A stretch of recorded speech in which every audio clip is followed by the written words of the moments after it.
வரும் 2047ஆம் ஆண்டுக்குள் இந்தியா வளர்ந்த பொருளாதார நாடாக மாறும் என்று குடியரசுத் தலைவர் திரௌபதி முர்மு தெரிவித்துள்ளார். நாட்டின் 79வது சுதந்திர தினத்தை முன்னிட்டு நாட்டு மக்களுக்கு அவர் ஆற்றிய உரையில் அடிப்படை வசதிகளை குடிமக்களின் உரிமைகளாக கருதி அரசு நிறைவேற்றி வருகிறது என்றார். கிராமப்புற வீடுகளுக்கு குழாய் மூலம் குடிநீர் வழங்கும் ஜல்ஜீவன் மிஷன் முன்னேற்றமடைந்து வருகிறது என்றும் அவர் கூறினார். சுகாதாரத்துறையில் உலகின் மிகப்பெரிய சுகாதார திட்டமான ஆயுஷ்மான் பாரத் திட்டத்தின் கீழ் பல்வேறு முயற்சிகள் மூலமாக முன்னுதாரண மாற்றத்தை நாம் காண்கிறோம் என்றும் அவர் கூறினார். இந்த திட்டத்தின் கீழ் ஏற்கனவே 55 கோடிக்கும் அதிகமானோர் காப்பீடு பெற்றுள்ளனர் என்றும் அவர் கூறினார். வருமானத்தை பொருட்படுத்தாமல் 70 வயது மற்றும் அதற்கு மேற்பட்ட அனைத்து மூத்த குடிமக்களுக்கும் அரசு இந்த சேவையை விரிவுபடுத்தியுள்ளது என்றும் அவர் கூறினார்.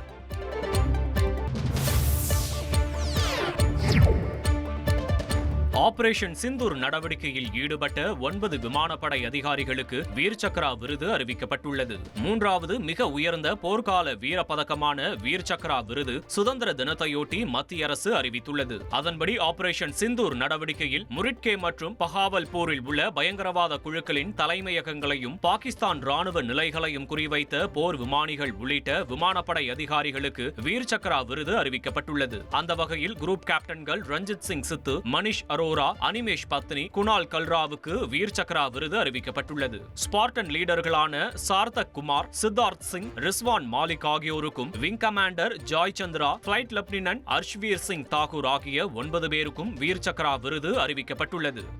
ட்ரெண்ட ஃப்ரெண்ட் ஆக்கிக்கோங்க. தந்தி டிவியின் சப்ஸ்கிரைபர்ஸ் அண்ட் ஃபாலோவர்ஸ் குடும்பத்துல நீங்களும் இணையுங்க.